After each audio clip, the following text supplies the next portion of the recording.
창세기 27장 41절로 46절 같이 읽겠습니다.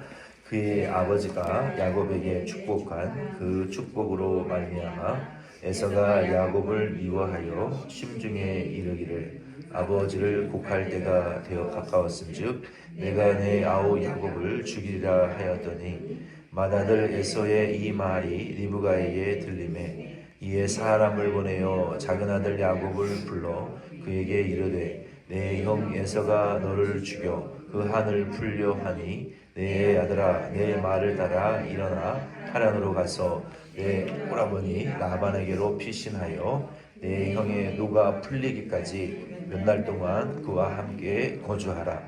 내 형의 분노가 풀려 내가 자기에게 행한 것을 잊어버리거든 내가 곧 사람을 보내어 너를 거기서 불러오리라. 어찌 하루에 너희 둘을 이르랴. 르브가가 이삭에게 이르되 내가 햇사람의 딸들로 말미암아 내 삶이 싫어졌거늘 야곱이 만일 이 땅의 딸들 곧 그들과 같은 햇사람의 딸들 중에서 아내를 맞이하면 내 삶이 내게 무슨 재미가 있으리까. 아멘. 지난주에 40 본문 말씀을 우리가 다 읽었는데 이 내용 중에서 에서와 야곱을 통해서 처음 된 자가 나중되고 또 나중된 자가 먼저 될 자가 많으니라라는 말씀을 전했고 이 본문 말씀 내용에 대한 말씀을 우리가 다 전하지를 못했습니다. 여기 41절로 46절 말씀에 보면은 에서가 동생 야곱이 자신의 축복을 가로챈 것을 빼앗긴 것이죠. 하나님 뜻대로 된 것이긴 하지만 편법으로 이제 먼저 이제 탈취한 것입니다. 그래서 그 순서를 하나님의 뜻을 지키지 않았어요. 기다렸어야 됐는데 그래서 에서가 야곱을 아주 미워했습니다. 일이 아주 그르치게 됐어요.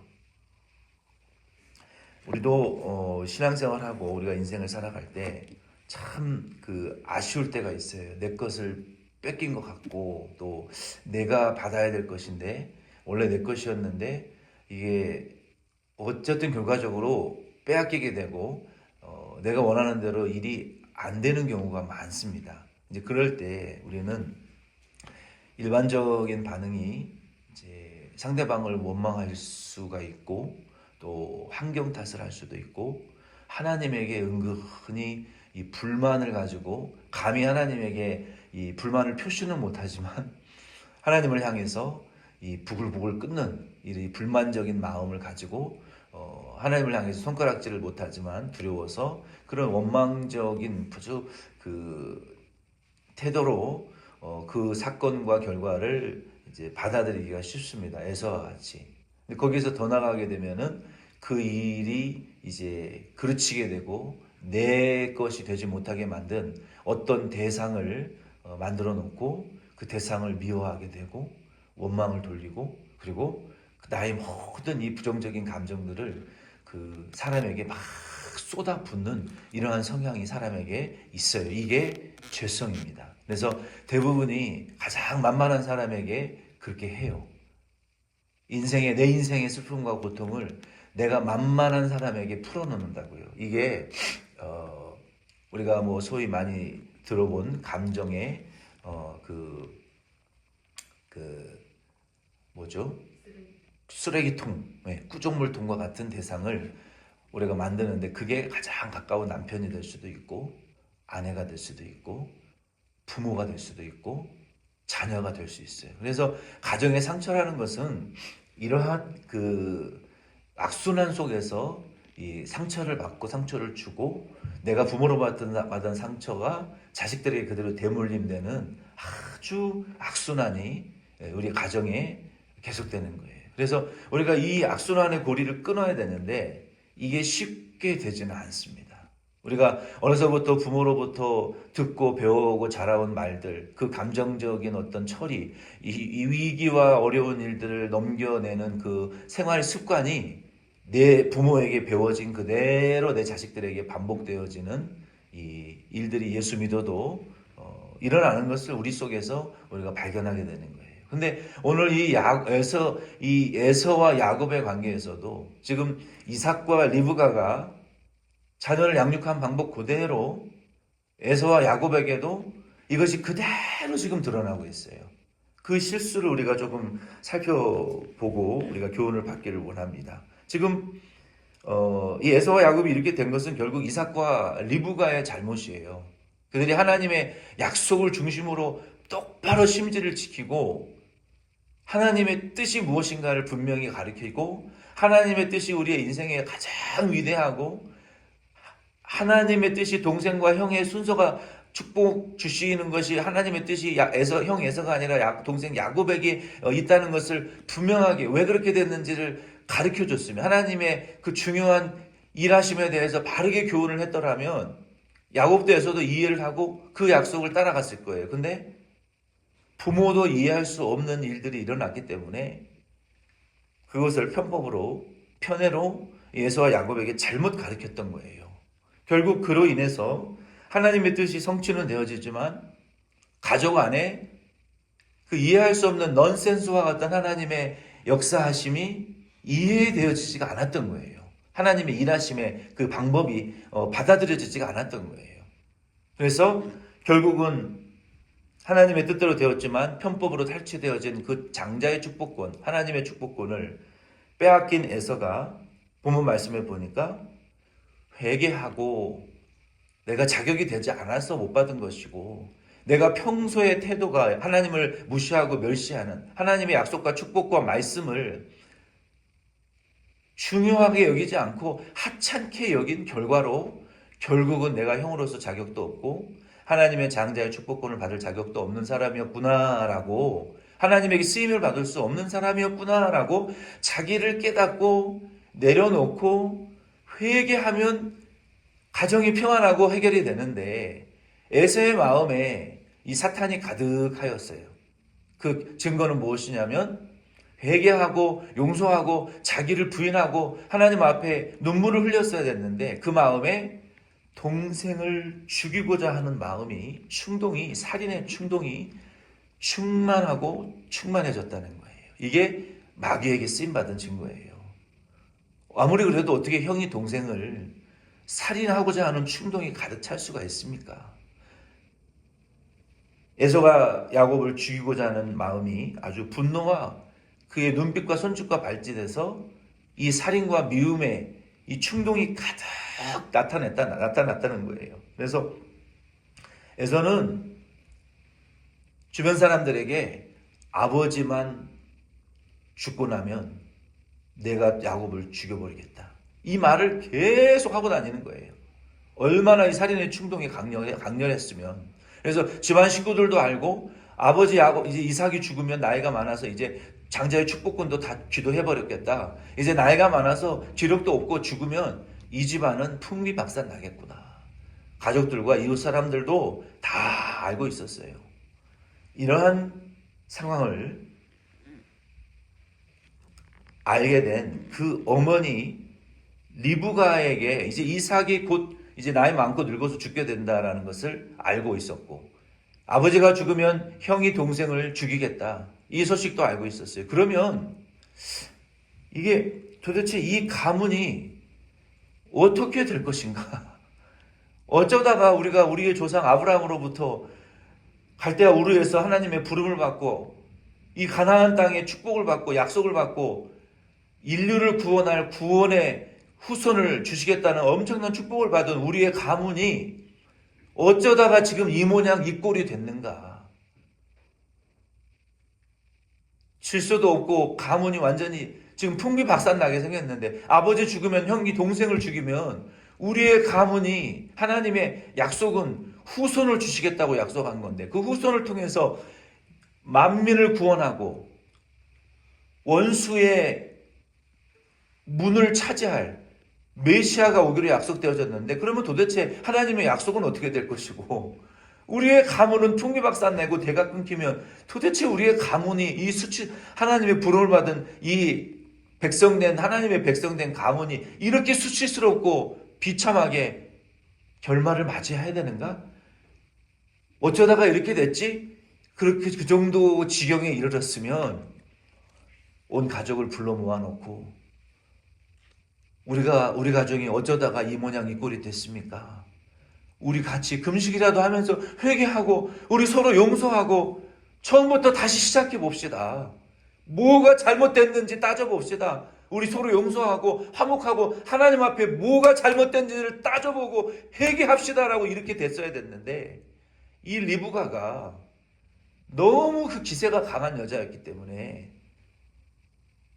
엎드려져서 회개를 해야 될 여자가 그 소식을 듣고 무슨 짓을 했는지 보면 말씀을 보세요. 그 짓이에요, 짓. 그런 짓을 하면 안 되는 거예요. 행동이 아니라. 리브가가 이 시점에 또 실수를 하는 거예요, 또. 하나님 앞에 납작 엎드려져서 자기가 지금 남편한테 어떻게 했는지, 아들들에게 어떻게 했는지, 하나님의 약속보다 자기 행동이 더 성향이 강해서 하나님의 뜻을 어떻게 그르쳐와서 자기도 망치고 자식도 망쳐놨는지를 깨달아야 되는데 아직도 자기 멋대로 그런 짓을 하고 있는 거예요. 지금 리브가가. 어떤 짓을 합니까? 이 인생의 아이러니라는 게요. 자기 딴에는 잘한다고 잘하는 줄 알고 하는 행동이에요. 자기 딴에는 그게 최선이라고 하는 행동이 결국은 자식을 망치고. 근데 자 보세요. 하나님이 어떻게 역사하는지 보세요. 리브가가 이 시점에서 남편에게 용서를 구하고 자녀들에게 용서를 구했어야 되는데, 그리고 진정시키고 에서도 진정을 시키고 화목하고 회개하고 용서할 수 있도록 이 돈독하게 해야 됐을 텐데 이 리브가가 인간적인 수단과 방법을 또 쓰기 시작하는 거예요. 이게 깨져야 되는데 이게 깨지지가 않는 거예요. 아직도. 어떻게 합니까? 장자 에서가 시간이 좀 지나면 해결될 거야. 분노도 가라앉히고 문제가 해결될 거야. 이게 굉장히 안 좋은 방법이에요. 문제를 그냥 회피하는 거예요. 하나님 앞에 회개하고 용서를 구해야 되는데 서로 떨어져 있고 시간이 그냥 지나면 이게 회피라는 것이 때로는 좋을 수도 있어요. 그런데 하나님 앞에서는 그냥 문제를 덮어놓고 회피하는 것이 굉장히 나쁜 방법이다라는 것을 알 수 있어요. 그냥 에서가 야곱을 떨어뜨려 놓으면 괜찮아지겠지. 다른 곳으로 피신시켜 놓으면 괜찮아지겠지. 이 회피가 아주 좋지 않은 방법이에요. 그냥 일어나지 않았었던 것처럼 몰랐던 것처럼 이런 소극적이고 수동적인 방법이요. 하나님 앞에서는 굉장히 잘못된 방법이라는 걸 아셔야 됩니다. 문제를 맞닥뜨리지 않고 어떤 중요한 문제가 있는데 마치 일어나지 않은 것처럼 없었던 일전처럼 모르는 척하고 그게 해결되는 게 아니에요. 이 회피하는 거예요. 에서의 분노를 가라앉힐 방법으로 어떻게 합니까? 동생 야곱을 자기 오빠가 살고 있는 하란이라는 곳으로 보내기로 결정을 딱 해버린 거예요. 왜 그러냐면 당시에는 사람을 누군가가 죽이면 그 살인자를 돌로 또 쳐서 죽여야 되는 그런 그 유대인의 그 전통이 있었어요. 그러면 에서가 야곱을 죽이면 살인자가 되기 때문에 야곱도 죽고 에서도 돌에 맞아 죽으면 아들 둘 다 잃을 수밖에 없는 거잖아요. 그렇죠? 그래서 이 리브가가 사무엘 14장 6절로 7절에 보면은 그 법으로 아들 둘을 잃을 수밖에 없기 때문에 그 방법을 생각해 낸 거예요. 이해는 가요. 아들을 사랑하는 엄마의 마음은 이해는 가지만 근데 그 문제가 왜 시작이 됐고 그 가정은 어떤 가문인지를 생각을 해야 돼요. 일반적인 가문이 아니라 하나님의 약속을 받는 가문이에요. 그러니까 그 약속이 더 소중했어야 됐는데 약속은 이제는 어차피 야곱이 받았으니까 두 아들들을 다 살려야 되겠다라는 그 인간적인 지극히 본능적인 생각으로 일을 또 그르치고 있는 거예요. 그래서 리브가가 이러한 변명을 하는 거예요. 맏아들 에서가 헷 족속 출신 며느리를 얻어서 그동안 마음에 들지 않았던 거예요. 여기 41절에 말하고 있잖아요. 내가 헷 족속 며느리 때문에 마음에 안 들었던 점이 한두 가지가 아니었다. 실토하고 있잖아요. 자기 민족이 아니라 며느리가 마음에 안 들었다라는 핑계를 대고 있는 거예요, 지금. 자기 족속이 아니라 헷 족속 며느리를 잘못 들였어. 그래가지고 우리 가문에 이런 풍파가 일어난 거야. 마음에 안 든 점들이 많았어. 그동안 말을 안 했지만 변명이라고 하는 거예요. 그리고 그래서 맏아들 맏며느리가 헷 족속 며느리라 우리 집안이 풍비박산 났고 잘못되고 마음에 들지 않은 점이 많았는데, 그래서 이제는 야곱이 우리 오빠 고향에 있는 오빠에게는 딸 둘이 있었거든요. 그 당시에는 이 근친 상간 친족끼리의 결혼이 허용되는 시기였어요. 그래서 오빠에게 있는 딸 둘이 있었고 레아와 라헬이 있었는데, 아마 그 중에 첫째 딸 레아와 야곱을 결혼시키면 좋겠다라는 이러한 자기만의 그 꿍꿍이 꼼수가 그 여자의 마음에 다 계획이 들어있었던 거예요. 그래서 오빠 라반에게 보내가지고 그걸 레아와 결혼시켜서 첫째 며느리는 마음에 안 들어서 우리 집안에 이런 일들이 일어났는데 우리 가문의 우리 고향 출신의 이 오빠의 딸과 결혼을 시키면 좋겠다라는 핑계를 이삭에게 대고 에서와 야곱의 이 그 갈등의 문제를 숨기고 이삭에게 그렇게 변명을 하고 오빠에게로 보내야겠다라고 결단하고 실제로 어떻게 됩니까? 보내죠. 도망치게 하는 거예요. 근데요, 이게 하나님의 기가 막힌 작품이었다는 것을 우리가 성경을 통해서 알 수 있습니다. 이 리브가와 라반의 성향이요, 아주 강한 자들이었어요. 리브가는 여성이었지만 남편보다도 강한 성향이었고, 그 라반이요, 리브가도 편애를 하고 거짓말을 잘했고, 그 성향을 야곱이 이어받아서 거짓말을 잘하고 속이기를 잘했는데요, 리브가와 야곱보다 10배, 20배 더 지독한 사람이 라반이었다는 거예요. 그래서 이 리브가가 야곱을 라반에게 보내놓으면 라반이 야곱을 잘 돌봐주고 딸과 결혼시켜서 후계자로 세우고 시간이 지나면 에서와의 문제도 해결될 줄 알았는데 그 라반에게 보낸 것이요, 나는 놈 위에 하늘 위에 더 뛰는 그런 하나님의 이 모략으로 리브가도 깨트리시고 야곱도 깨트리신 하나님의 역사가 이제 창세기 후반부를 장식하게 되는 거예요. 거기 안에서 이러한 이 리브가와 같이 강압적이고 매사에 자기가 하는 일이 다 맞다고 생각하면서 이 리브가와 같이 강한 성향으로 가족과 남편과 자녀들에게 영향력을 미치고 하나님의 뜻을 거스르려고 하는 이러한 이 캥거루맘과 같이 자식들과 가족들에게 캥거루맘과 같이 자기 뱃속에 집어넣어 놓고 자기 강압적인 뜻대로 모든 것을 좌지우지하려고 하는 이 리브가와 같은 성향이 우리가 깨지지 않으면 하나님의 뜻이 우리의 가문에 설 수 없어요. 자기 스스로는 지혜롭고 의롭고 라고 착각하는 이 리브가가 자기 계획과 의지대로 했지만 결국 하나님의 뜻을 이루는 도구로 쓰임받는 범주 안에서만 할 수 있었다는 거예요. 그래서 결국 믿고 의지했던 오라버니 라반은 야곱의 가족들 중에서, 자기 가족들 중에서 가장 지독하고 교활하고 악랄한 보호자가 되었습니다. 그래서 그로 인하여, 자 보세요, 야곱이 어떻게 됩니까? 그 악랄하고 교활하고 악독한 라반의 소나귀에서 10번 이상 계약을 변경하고 결혼도 자기 뜻대로 못하고 라헬을 사랑했지만 레아와 결혼해야 되고